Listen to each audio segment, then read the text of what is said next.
Hi అండి. మనం ఇంతకుముందు చింతకాయ పప్పు చూసాము. ఇప్పుడు బీరకాయ పప్పుని ఇలా తొక్క చేసి చిన్న చిన్న ముక్కలు వేసుకోవాలి. యాజ్ యూజువల్గా పచ్చిమిరపకాయ, టమోటాలు, పసుపు, చింతపండు ఇవన్నీ వేసేసి కుక్కర్ పెట్టేయాలి. 2-3 విజిల్స్ రానికి. చింతాకు పప్పులో చింతపండు ఏమో, బీరకాయ పప్పులో కానీ, వంకాయ పప్పు కానీ, తోటకూర పప్పు కానీ కావాలంటే మీరు కూడా ట్రై చేయండి. ట్రై చేసి ఎలా ఉందో చెప్పండి. మీరు కూడా ఎప్పుడైనా తిన్నారేమో కామెంట్ చేయండి.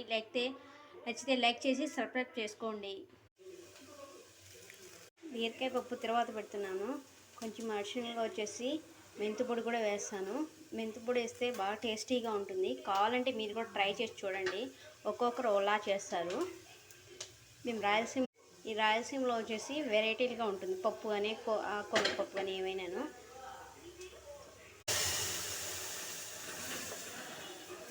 తర్వాత వేసేసిన తర్వాత కొద్దిసేపు బాగా